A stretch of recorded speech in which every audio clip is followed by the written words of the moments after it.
Muted. Sorry. I can do it. Your phone is now unmuted. Okay, go ahead, Kelsey. Thank you. The Board of Directors and Midwifery will now exit executive session and reconvene open session at 9:09 a.m. No final decisions were made and no votes were taken in executive session. The public phone line has been unmuted and representatives of the media may once again report all board discussions and actions. Okay. Next on the agenda is policy. So I'm going to get out of the way and let Sammy step in here.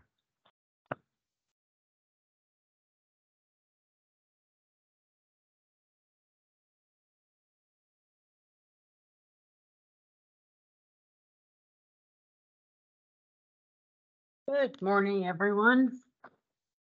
Okay, so the item up for discussion is the rule related to intrauterine growth restriction. And the April meeting, you guys voted to not put it through as you did as you proposed it, and just to leave it how it is currently. So it's just assumed to be under abnormal fetal surveillance. And at this point, you can keep it that way, or you can do some different types of votes. And let me find the notes that I cannot find now. We'll put them see.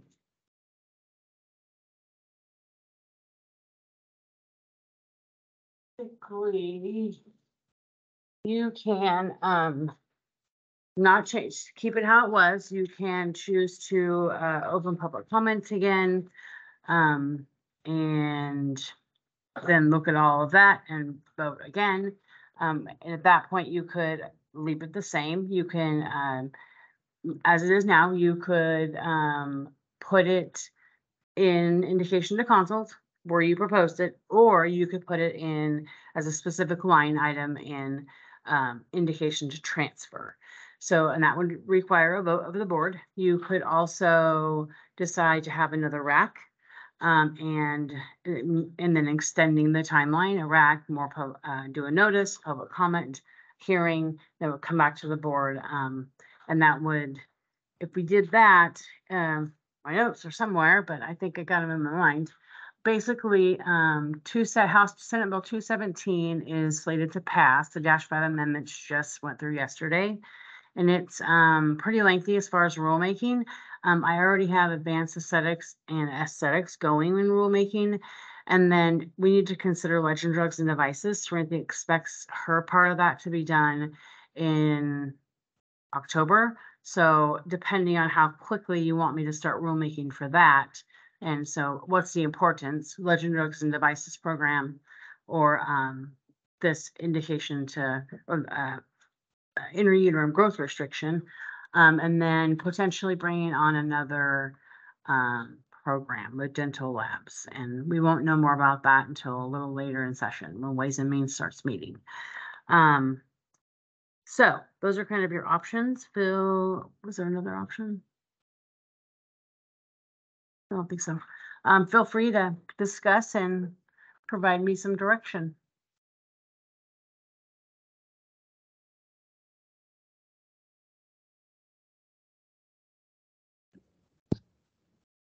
This is Kelsey, and I just want to say that I'm still in support of fetal growth restriction being an indication to consult, as we had supportive public feedback, and that was the recommendation of the RAC, and that at one point we had a quorum voting to approve it in that way. And in absence of going that way, I am deeply uncomfortable of changing it to a indication to transfer without another opportunity for public comment. Go ahead, Wendy. So I will just say that I am in favor of moving it to indication for transfer. And if the way we have to go about that is to have a rack and time for public comment, then I'm in favor of that. I am concerned that the RAC was not a complete representation of the obstetrics community. And I'll just have that be on record.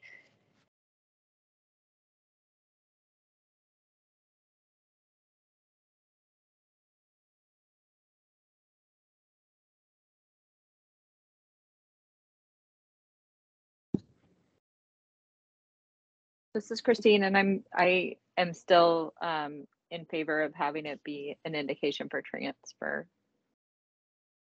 And whether that means having another RAC or having it be identified as a abnormal fetal testing, which is, I believe, what it already is in the old rules.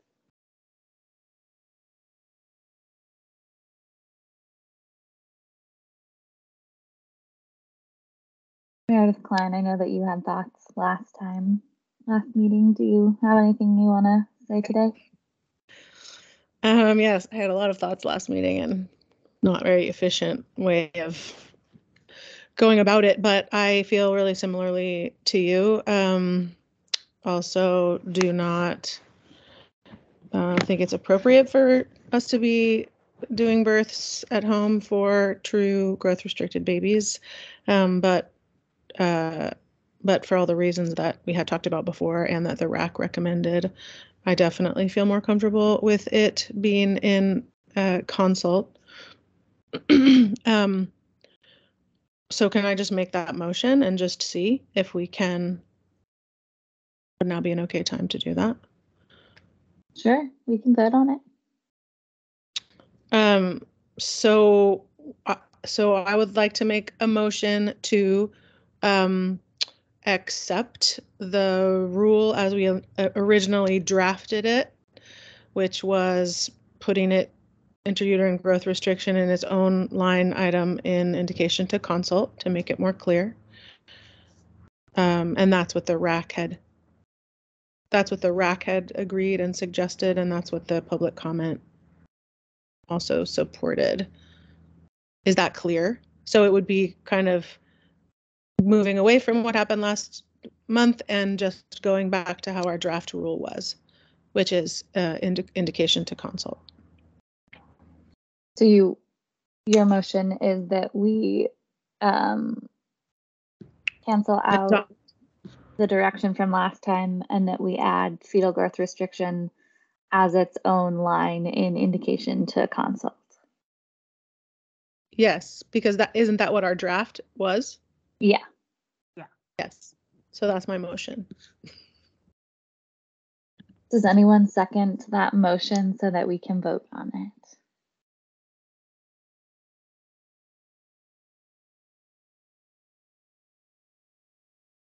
You don't have to agree with it to second it. You can still vote no.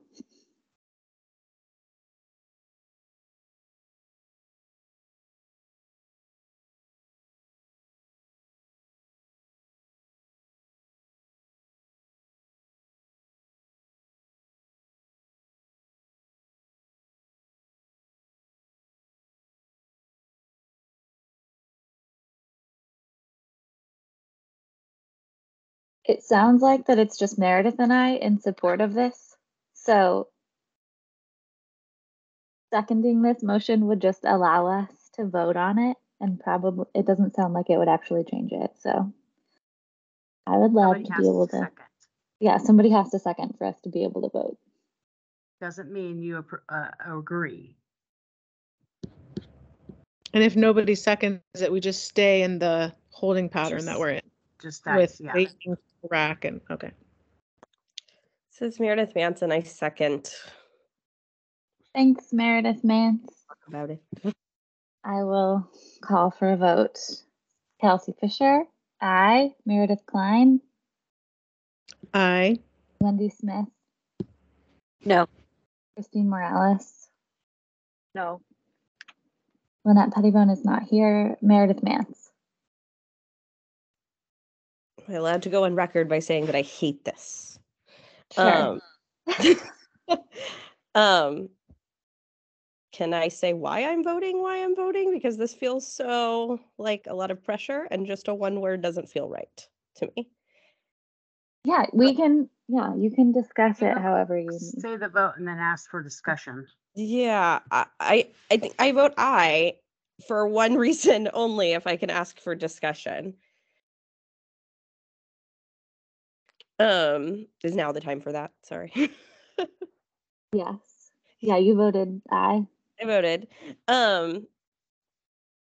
Because I agree completely that we should not be taking care of growth restricted babies at all. But I do think we have this RAC's recommendation already, and I do feel uncomfortable with restarting with a whole new RAC when we have other important open things on the table that need to be dealt with as well. And that the going around in circles makes me uncomfortable, because at the end of the day, like, that consultation hopefully can still provide a safety net. So I just want to be clear that I'm not voting yes because I think it's a good idea for anyone to be taking care of growth restricted babies. Voting yes because I think consultation and having it be a clear line makes more logistic sense at this moment in time for being effective as a board in what's next.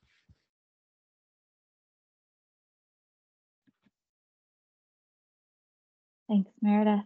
So Meredith Klein's motion passes. Yeah, that would make the motion pass, correct.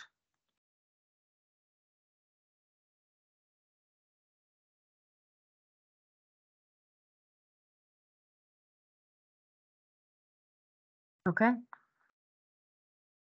Looks like Wendy has her hand up. Sorry, no, that was leftover. Oh, okay. So, okay. Am I allowed Excellent. to just say something not that has nothing to do with, I mean, that has something to do with this, but obviously doesn't matter now with the vote.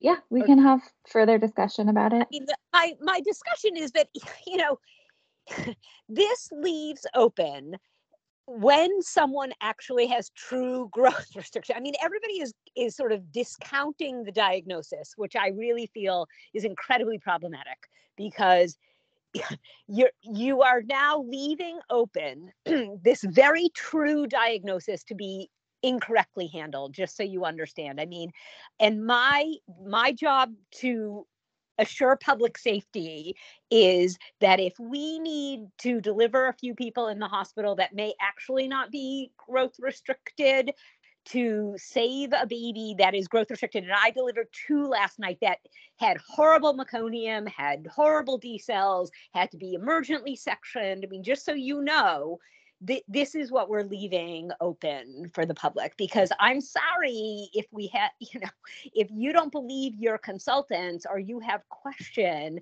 but I'm going to say on the record, for patient safety, this is the wrong decision.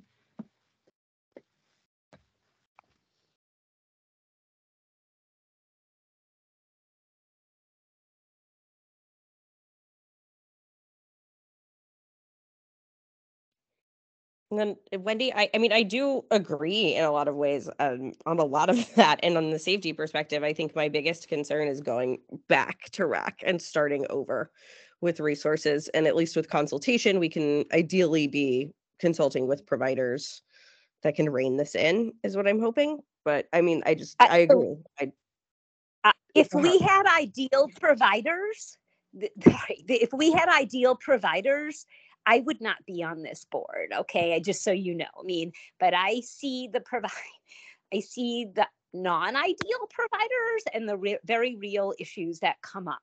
And my job is to protect patients, and I can't do that effectively for every provider making a poor decision. And I'm not saying that is limited to the community birth community at all. It's everybody. But if we can make rules that assist decision-making around public safety, instead of leaving these very clear diagnoses to interpretation, then I mean, that's my job. And I hear what you're saying around misdiagnosis, but if it's a misdiagnosis, then it's not growth restricted, right? I mean, of course, we've got to make clear the diagnosis, and I understand some of the growth curves. I truly, truly do. And this doesn't prevent people from saying, hey, you know what? Your baby on your next follow-up was a poor scan. It's looking great. You no longer have that diagnosis. Can go back to a provider. So, and what you're not acknowledging is that we're not saying consultation has to be with an MFM. It can be with a family medicine doctor who I have also seen mishandle a fetal growth restricted baby. So in the name of patient safety, this is the wrong decision. Wendy, one of the points you made about who the consultation happens with, that is something that we've specified in other rules, and we could amend it to specify that this consultation needs to be with, you know, an OB or MFM or like that's a possibility too. Right. So we haven't yet, and I thank you for I would saying support that. I would absolutely support specifying that this needs to be with an MFM or OB and not just with another CPM or anything like that. Like, I would definitely support that. Yeah, absolutely. Me too. It's not about trying to like enable people to be delivering growth restricted babies at home. It's about, we've already talked about all the things that it's about, but we all agree that it's not appropriate. The true diagnosis is not appropriate to be done at home. It's access and it's racial difference and all the stuff. Does someone want to make a motion that this consultation for fetal growth restriction would happen with a specific provider type? I would do that. I can do that. This is Meredith Mance, and I move to amend the rule regarding fetal growth restriction to stay as a consult, but require that consultation be with an MFM or OB provider. this is Wendy Smith, and I'll second. Motion has been made and seconded. I'll call for a vote. Kelsey Fisher, aye. Meredith Klein, Aye. Wendy Smith, Aye. Christine Morales, Aye. Lynette is not here. Meredith Mance. Aye. Motion passes. The current standing is that fetal growth restriction is an indication to consult on its own line item, and the consultation must be with an MFM or OB. So we'll check the notice to make sure that would be covered under the current rulemaking notice.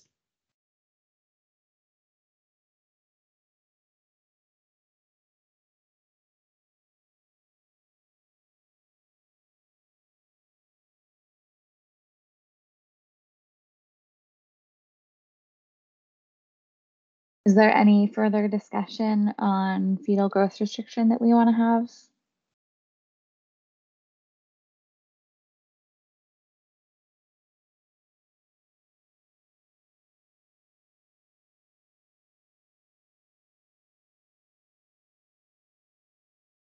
Not hearing anything. Were there any other policy things?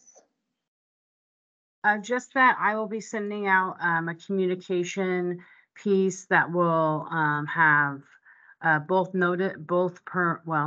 permanent rule filing for May 1 and a summary, and then the link to the notice.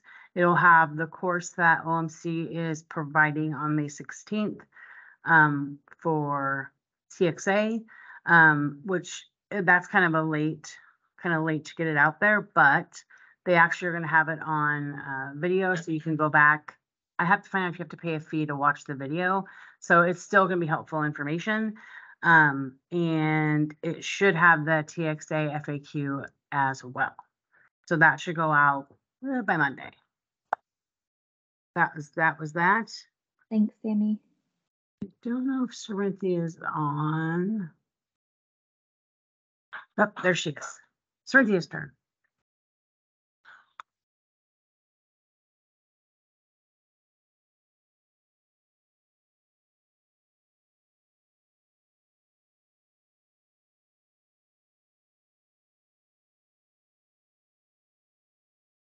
Okay. Hello, see can you hear me?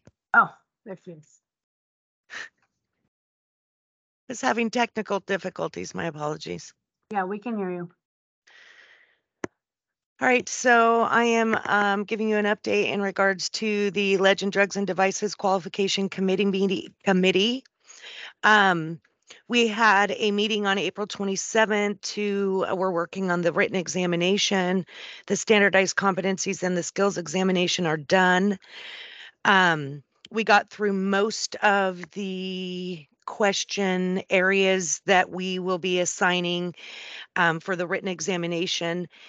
We had to schedule another date. We scheduled May 8th, but unfortunately we could not get a quorum, so that meeting was canceled. We did add 2 additional dates at that time, June 29th and August 24th. And on May 8th, when we could not get the quorum, we're trying to get a quorum together for May 22nd. So we need one more meeting for the written examination to be able to determine how many questions, which competency areas will be on that written examination. So I should know by the end of the week if I could get a quorum. One of the things that I talked to Bob Bothwell about was reducing the number of committee members because we're having difficulty getting quorum. I had 1 committee member resign, so that leaves me 6, and then one of the other committee members hasn't been able to attend or fully participate because of the workload and schedule, juggling many things, which I totally understand. However, it is prohibiting this committee from moving forward, workload, quorum. So after my discussion with Bob, what I would like to do is request one of that committee member to voluntarily resign so we can move forward with this committee and get this work done, because there is a lot of work to do on this written examination. So that is where I'm at with that. Does anyone have any questions? Okay, so I'll move forward with the update on the TXA FAQ. I finalized that, unfortunately, just this week, and so I forward that on. I need to get approval for that in order to move forward with sending that out. So I should have an answer, I presume, within the next week, and then that FAQ for the TXA will be going out to all interested parties.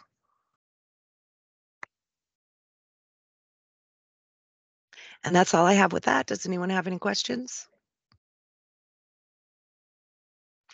All right. Well, thank you very much.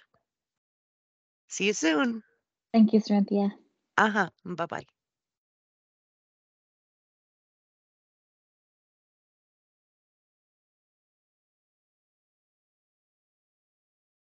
Okay, public and interested parties feedback. Do we have public? Is there anyone on the phone? Nobody. Yes, this is Silka. Bilka is.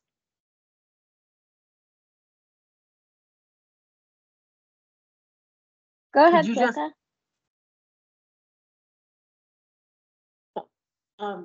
This is Silka Akerson from the Oregon Midwifery Council, and I just had 2 short pieces of public comment. One is I would really love to learn why the option of having an inactive LVM license was removed and what needs to be done to reinstate that. It's a really important license status for equity and access to the profession. It makes it really challenging if someone has to pay a full $600 license fee if they take a maternity leave or they have to take a health leave for a year or more. And I think it actually reduces our license numbers and reduces the strength of the profession to not have a lower cost option to, maintain an inactive license and easily come back to active licensure when the person is able. So just I don't know what happened there. We had one for a very long time and it seems to have disappeared. And then the other piece was, I've said this before, but I'm just going to ask once again. This is the only meeting that I go to that isn't an online meeting, that is a teleconference instead. And it really limits the ability to like fully understand what's going on and to feel like a full sense of access to the meeting. And I know for a fact, because I go to all sorts of meetings with the Oregon Health Authority on a regular basis, that it is legal and feasible to have online meetings. And I don't understand why over 3 years into the pandemic, this meeting is still occurring only on teleconference. Otherwise, I have no other public comment to. Thanks for that, Silka. I know that there was some that we were able to do that, but we were waiting on some kind of technical thing. Can someone from the HLO comment on that about the why Happy we're to. still on conference? So first it was us with the logistics piece of us. There's no training out there for us to figure out how to work teams. So we have to do all this experimentation on our own. And a lot of what the health authority uses is Zoom. But right now we've got everything figured out. And just yesterday I was working, actually not just myself, but Nathan and April and I were working on trying to obtain language for when we send out the notice of the meeting. We'll have a link to the meeting for the public, and but we have to have language for the public to be aware that one, it's being recorded, two, it's being posted on the internet for access, which means potentially their picture, things they say will be posted on the internet. And we want to make sure that we have full disclosure to anybody participating in the meeting. It's doesn't appear to be as simple as if you access this meeting, you're consenting to your face, your name being posted to the internet. So we're very close, and we actually hoped to have it for today, but we didn't. And then it's not just a board that HLO would do this for. We would have to do it for all of our boards. So we're very close. We're just about there, and I hope very soon that we do have it.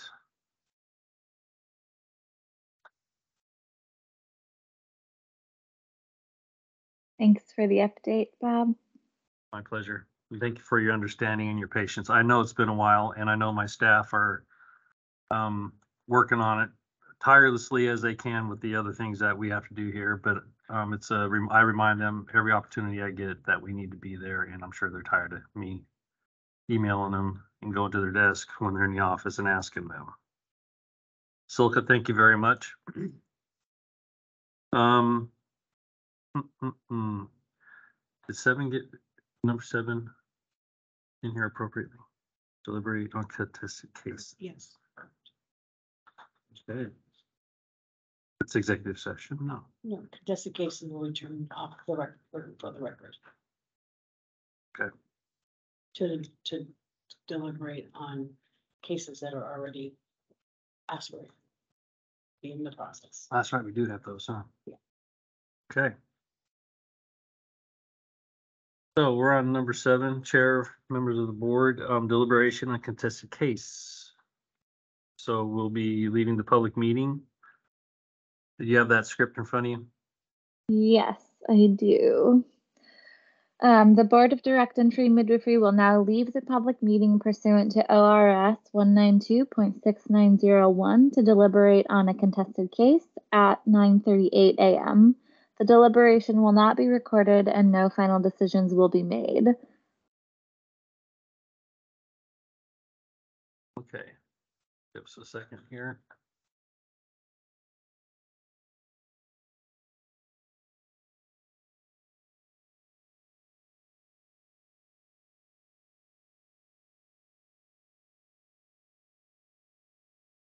we're working on it.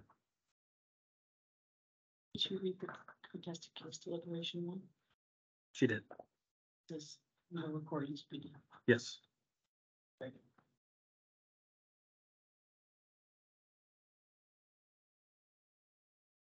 Okay.